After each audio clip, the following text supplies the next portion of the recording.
Hi ಎಲ್ರಿಗೂ ನಮಸ್ಕಾರ. ನಾವಿವತ್ತು ನಮ್ಮ ಮನೆ ದೇವರಿಗೆ ಬಂದಿದ್ದೀವಿ. ಯಾಕಂದರೆ ನನ್ನ ತಮ್ಮನ ಮಗಳು ಮುಡಿ ಕೊಡುವ ಶಾಸ್ತ್ರ. ಮೊದಲನೇ ಕೂದಲನ್ನ ನಮ್ಮ ಮನೆ ದೇವರಿಗೆ ಕೊಡಬೇಕು. ಯಾರೇ ಆಗಲಿ ಅವ್ರ ಮನೆ ದೇವರಿಗೆ ಕೊಡ್ತಾರೆ. ಸೊ ಹಂಗಾಗಿ ನಾವು ಕೂಡ ಮುಡಿ ಶಾಸ್ತ್ರ ಮುಗಿಸೋಕೆ ನಮ್ಮ ಮನೆ ದೇವರಿಗೆ ಬಂದಿದ್ದೀವಿ. ಈ ಗ್ರಾಮದ ಹೆಸರು ಲಕ್ಕಿಹಳ್ಳಿ ಅಂತ. ಕೆಂಬಾಳಿಗೆ ತುಂಬ ಸಮೀಪ. ನುಗ್ಗೇಹಳ್ಳಿಯಿಂದ ಒಂದು 10 ಕಿಲೋಮೀಟರ್ಸು. ಇಲ್ಲಿ ಮುಡಿ ಕೊಡೋ ಶಾಸ್ತ್ರನ ನಾನು ಕಂಪ್ಲೀಟಾಗಿ ತೋರಿಸ್ತಾ ಇದ್ದೀವಿ. ಫಸ್ಟು ದೇವಸ್ಥಾನದೊಳಗಡೆ ಹೋಗಿ ದೇವಸ್ಥಾನದಲ್ಲಿರೋ ಸ್ವಾಮಿಯವರು ತೀರ್ಥ ಹಾಕ್ತಾರೆ ತಲೆಗೆ. ಅದಾದಮೇಲೆ ಅಲ್ಲಿನೇ ಬರ್ತಾರೆ ಮುಡಿ ತೆಗಿಯೋ ಅಂಥವ್ರು. ಗೊತ್ತಿರೋ ಅಂಥವ್ರನ್ನ ನನ್ನ ತಮ್ಮಗೆ ಹೋಗಿ ಕರ್ಕೊಂಡ್ಬಂದ ಕೆಂಬಾಳಿಯಿಂದ. ಸೊ ಹಂಗಾಗಿ ಇವಾಗ ಮುಡಿ ಶಾಸ್ತ್ರ ಶುರುವಾಗಿದೆ. ಫಸ್ಟು ಕೂದಲನ್ನ ಕೊಟ್ಟು ಆಮೇಲೆ ಮತ್ತೆ ನಮ್ಮ ಪಾಪುಗೆ ಸ್ನಾನ ಮಾಡಿಸಿ 3 ರೌಂಡ್ ಪ್ರದಕ್ಷಿಣೆ ಬಂದು ಆಮೇಲೆ ದೇವಸ್ಥಾನದ ಒಳಗಡೆ ಕರ್ಕೊಂಡು ಹೋಗಬೇಕು ಪೂಜೆಗೆ. ಇದು ಪದ್ಧತಿ.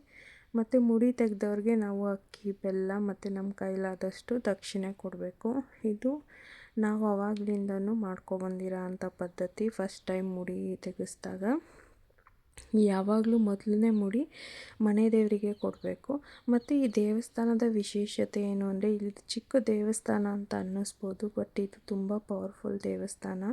ಇಲ್ಲಿ ಶ್ರೀರಾಮಚಂದ್ರ ವಿಗ್ರಹ ಇದೆಯಲ್ಲ, ಅಲ್ಲಿ ಅವರಿಗೆ ಕಣಗಲ ಹೂವು ಮತ್ತು ಕಣಗಲ ಮೊಗ್ಗು ಮುಡಿಸ್ತಾರೆ. ಯಾಕೆ ಅಂದರೆ ನೀವೇನಾದರೂ ಕೆಲಸ ಆಗಬೇಕು ಅಥವಾ ಆಗುತ್ತೋ ಇಲ್ವೋ ಅಂತ ತಿಳ್ಕೊಬೇಕು ಅಂದರೆ ಇಲ್ಲಿ ದೇವರಿಂದ ಹೂವು ಆಗುತ್ತೆ, ಅದು ಮೊಗ್ಗಲ್ಲಾಗುತ್ತೆ.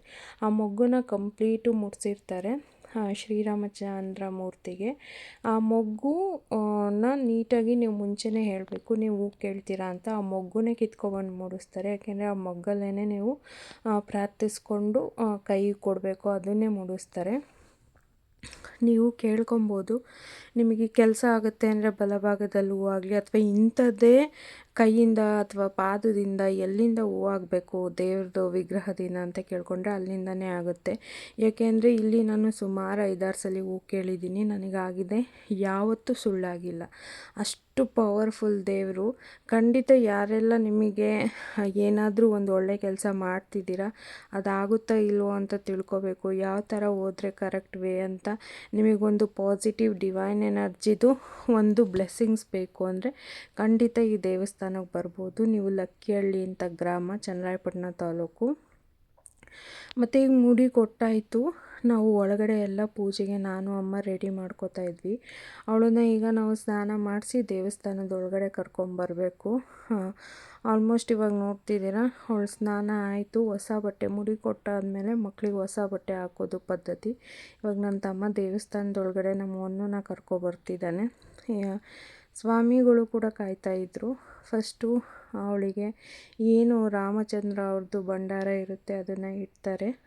ಅದನ್ನಿಟ್ಟಾದಮೇಲೆ ಎಲ್ರಿಗೂ ಕೂಡ ಅದು ಫಸ್ಟು ಮುಡಿ ಕೊಟ್ಟಾದಮೇಲೆ ತಲೆಗೆ ಮತ್ತು ಕೈಗೆ ಹಣೆಗೆ ಆ ಭಂಡಾರನ ಇಡ್ತಾರೆ.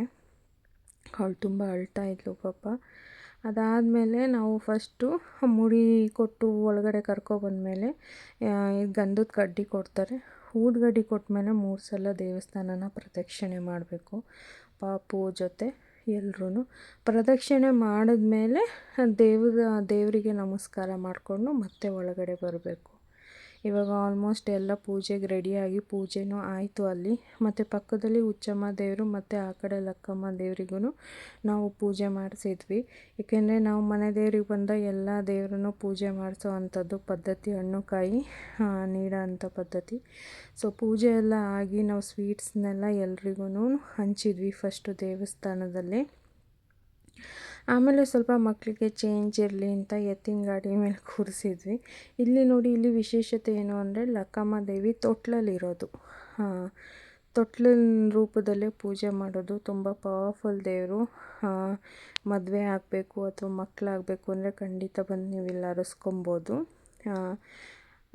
ತುಂಬ ಮೂರ್ತಿ ಚಿಕ್ಕದಾದರೂ ಕೀರ್ತಿ ದೊಡ್ಡದು ಅಂತ ಕೇಳಿದ್ದೀರಲ್ಲ, ಹಾಗೆ ಈ ದೇವಸ್ಥಾನದಲ್ಲಿ ನೀವು ಒಂದ್ಸಲಿ ರಾಮನ ವಿಗ್ರಹದಿಂದ ಹೂವಾಯಿತು ಅಂದರೆ ಅದು ಎಷ್ಟೇ ಕಷ್ಟದ ಸಮಸ್ಯೆ ಆಗಲಿ ತೀರುತ್ತೆ. ನನ್ನ ಓನ್ ಎಕ್ಸ್ಪೀರಿಯೆನ್ಸು.